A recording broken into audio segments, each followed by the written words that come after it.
Hello guys, ഞാൻ തിരിച്ചു പോകാനുള്ള തയ്യാറെടുപ്പിലാണ്. എൻ്റെ പാക്കിങ്ങും കാര്യങ്ങളൊക്കെ കഴിഞ്ഞു.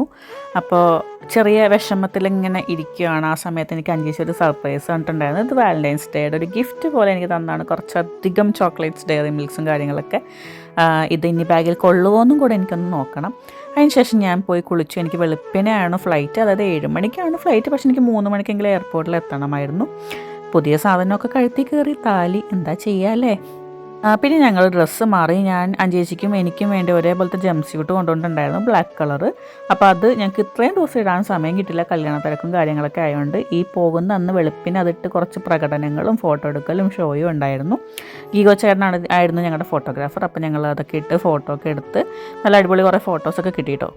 പിന്നെ സമയമായി. അച്ഛനോടും അമ്മയോടും യാത്ര പറഞ്ഞ് ഇറങ്ങാറായിട്ടുണ്ട്. അവരാരും വരുന്നില്ല. അപ്പോൾ വരാതിരിക്കുകയാണ് നല്ലത്, നമുക്കൊന്നും കൂടെ സങ്കടമാവും. അമ്മ ഇങ്ങനെ വിങ്ങി പൊട്ടി നിൽക്കുമായിരുന്നു. എനിക്ക് ഇച്ചിരി വിഷമം കുറവായിരുന്നു, കാരണം കുറച്ച് തവണ ആയാലും ഇപ്പോൾ നമ്മൾ വന്നു പോയിട്ട്. അമ്മ നല്ല കുട്ടിയായിട്ട് അവിടെ നിൽക്കിട്ട അമ്മയുടെ മോള് വിഷമിക്കണ്ട എന്നൊക്കെ പറഞ്ഞാൽ വിട്ടത്. പക്ഷെ ഞാൻ മാക്സിമം അപ്പം കരയാണ്ട് പിടിച്ചു നിന്നത്. ഇപ്പോൾ വോയിസ് ഓവർ ചെയ്യുമ്പോൾ കരച്ചിൽ വരുന്നുണ്ട് കേട്ടോ. അങ്ങനെ അവരോട് രണ്ടുപേരോടും ബൈ പറഞ്ഞ് ഇറങ്ങി. എന്നിട്ട് ഞങ്ങൾ നേരെ തൃപ്പൂണിത്തുറ വഴി പോകുന്നതുകൊണ്ട് ഭഗവാന്റെ ഫ്രണ്ടിലെത്തി ഒന്ന് പ്രാർത്ഥിച്ചിട്ട് പോകാമെന്ന് വിചാരിച്ചിട്ടുണ്ടായിരുന്നു. പൂർണ്ണേശ്വരൻ്റെ അടുത്ത് അവിടെ ചെന്നതും പട്ടി കുരയും പട്ടി കടിക്കാൻ വരലും ആകെ മേളമായിരുന്നു. ഭഗവാന് ഞാൻ ഇത്തവണ കാണാൻ വരാത്തത് കൊണ്ട് എന്നോട് നല്ല രീതിക്ക് ദേഷ്യമുണ്ടെന്നാണ് എനിക്കതിൽ നിന്നും മനസ്സിലായത്. എന്നെ എന്ത് ചെയ്താൽ പുള്ളീനെ ഒന്ന് കാണാൻ പോലും പുള്ളി സമ്മതിച്ചില്ല. അതിനുശേഷം ഞങ്ങൾ കൊച്ചി എയർപോർട്ടിലേക്ക് നേരെ പോയി. കുറച്ചധികം നേരം വെയിറ്റിംഗ് ഉണ്ടായിരുന്നു.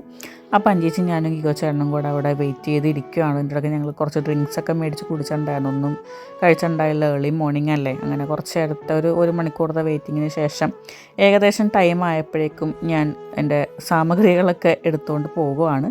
അപ്പോൾ ഒരു സ്ലിംഗ് ബാഗും ബാഗും പിന്നെ ഒരു പെട്ടിയേ ഉണ്ടായുള്ളൂ. അപ്പോൾ ചേച്ചി അനിയത്തി നമ്മളുള്ള സ്നേഹപ്രകടനമാണിത്. ഞങ്ങൾ പൊതുവെ അങ്ങോട്ടും ഇങ്ങോട്ടും ഉമ്മ കൊടുക്കാത്ത ചേച്ചി അനിയത്തിയാണ്. പക്ഷേ ഈ ചില സാഹചര്യങ്ങളിൽ ഞങ്ങൾ കൊടുക്കും. അങ്ങനെ എന്നിങ്ങനെ കൊണ്ടാക്കാൻ പോകണം. അഞ്ചേച്ചി കഴിഞ്ഞ പ്രാവശ്യം എയർപോർട്ട് നടന്നും ഇരുന്നും കിടന്നും ഉരുണ്ടും കരഞ്ഞതുകൊണ്ട് ഇത്തവണ കരയരുത് എന്ന് ഞാൻ നേരത്തെ പറഞ്ഞിട്ടുണ്ടായിരുന്നു. ഞാൻ അത്രയും സ്ട്രോങ് ആയിട്ട് ഞാൻ അവരുടെ മുമ്പിൽ ബിഹേവ് ചെയ്യാറുണ്ട്. ഞാൻ സ്ട്രോങ് ആണ്. പക്ഷേ നമുക്ക് ഇഷ്ടമുള്ളവർ കരഞ്ഞ് കാണുമ്പോൾ നമുക്ക് കരയാണ്ടിരിക്കാൻ പറ്റില്ലല്ലോ. അപ്പോൾ ഞാനിങ്ങനെ അഞ്ചേച്ചി ഇങ്ങനെ പൊട്ടിത്തുടങ്ങി കരയരുത് എന്ന് പറയണ്ടായിരുന്നു. പക്ഷെ കഴിഞ്ഞ പ്രാവശ്യം ഭയങ്കര കരച്ചിലായിരുന്നു. കരഞ്ഞിട്ട് എനിക്ക് തന്നെ പോകാൻ തോന്നണ്ടായില്ല. അങ്ങനത്തെ ഒരു അവസ്ഥയിലാക്കിയിട്ടുണ്ടായിരുന്നു എന്നെ. ഇതിപ്പം നേരെ തിരിച്ചാണെങ്കിൽ ഞാനിതേ അവസ്ഥയിൽ തന്നെ ആയിരിക്കും കേട്ടോ. പാവം, ഭയങ്കര സങ്കടമായിരുന്നു. എന്നാലും ഇച്ചിരി ഓക്കെ ആയിരുന്നു. ഞാൻ കരയിച്ചില്ല അധികം. സ്ട്രോങ് ആയിട്ടിരിക്കുക, എൻ്റെ സ്ട്രോങ് ലേഡിയാണ്. അപ്പോൾ പിന്നെ സ്ട്രോങ് ആയിട്ട് ഇരിക്കണ്ടേ എന്നൊക്കെ പറഞ്ഞിട്ട് ഞാൻ കരയിച്ചില്ല ഒരുപാട് എന്ന് ഞാൻ വിശ്വസിക്കുന്നു.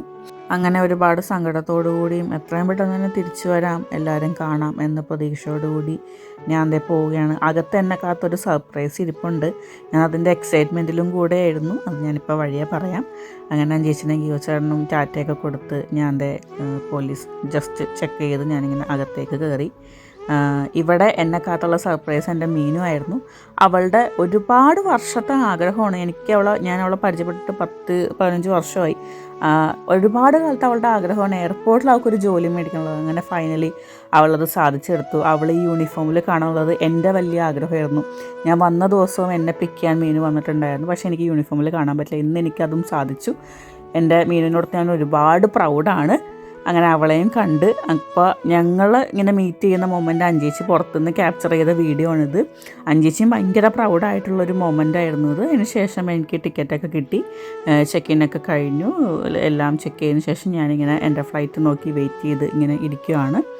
അപ്പോൾ അത്രയൊക്കെ തന്നെയുള്ള ഗൈസ്. അടുത്ത വിശേഷം അടുത്ത വീഡിയോയിൽ കാണാം. ബൈ.